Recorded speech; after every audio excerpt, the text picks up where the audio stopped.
Well, in 2014, only 4 cities that were part of the C40 network had female mayors. Now it's 15, and that represents a 275% increase.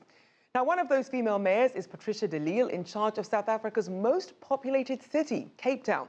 Karina met with her and began by asking how climate change ranks in her priorities. Well, for me, it's number one.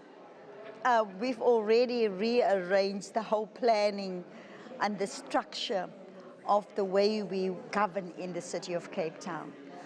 We have what we call design-led thinking, and we include in all our policy development and the redesign of all our policies and the standard operating procedures, it's overlaid with climate change conditions, because that's going to be the norm. So you shouldn't just be reactive when there's a big storm, when there is a big a drought coming. You should be building infrastructure that accommodate that.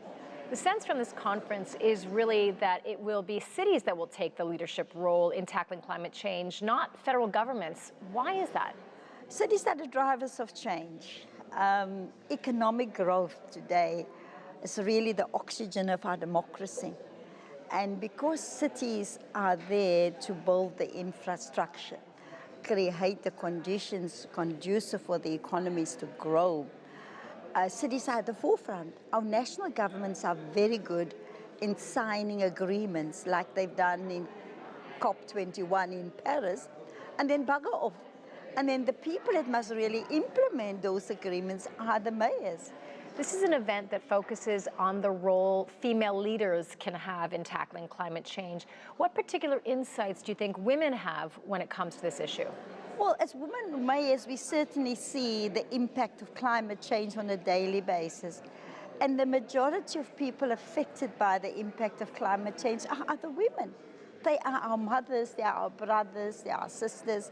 And we really have to make sure that together with NGOs working in that space, directly with communities, how do we engage with them so that, one, you begin to share that this is going to be the future lifestyle. Climate change is not a once-off event. We're going to have more severe droughts, severe storms, food shortages, and therefore women need to adapt. And I see this initiative of the C40 women leaders to drive the agenda, to get our women, our sisters, our mothers, our grandmothers to adapt to climate change by guiding them. Do you face any resistance either on the national level or elsewhere from climate change skeptics? Are there those who don't believe climate change is real in South Africa? Oh yes, of course we do have lots of them. But you know what, people like that, you have to ignore. Don't you waste your energy and time to respond, because that's what they want. I simply ignore them because I know what is the benefit for my citizens. I know what is needed by the citizens and concentrate and focus on that. So you ignore them. What do you make of the fact that the new president in the United States is a climate change skeptic? Well, your president, yeah. I think it's an indictment on all the mayors and all the work that's been done by President Barack Obama and his team, just by a stroke of a pen to say it doesn't exist. I think he's gambling with the lives of many Americans. If President Trump does in fact pull out of the Paris Climate Agreement, as he has indicated he might do, what do you think the impact will be? You see, that will just be an agreement that was signed by national governments. It is never, even though there's this national agreement, a lot of diplomacy around it. You don't have that kind of foreign diplomacy when we work as mayors. As mayors, we don't really care about diplomacy.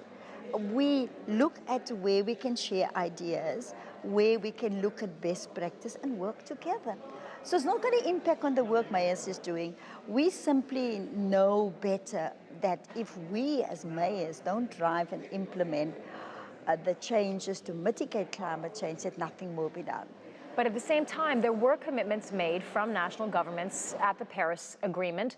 If the United States pulls out of it and therefore emits more greenhouse gases, isn't that something to be concerned about? Definitely concerned about it, because we all must do more to reduce the emissions so that we don't go over that magical figure of 1.5 degrees centigrade rise in temperature. But we've seen the rise already. And that's why the solidarity of mayors working together around the world must continue. It just gives you so much more reason for us to ignore Donald Trump and to continue to push and even find the funding if necessary, because this global fund that they have established, we don't have access as mayors directly to the funding. You have to go through your national governments. And then organizations like the C40 and the Covenant of Mayors, the Mayors, Global Parliament of Mayors, there's a lot of solidarity in working together. And we will just steam ahead.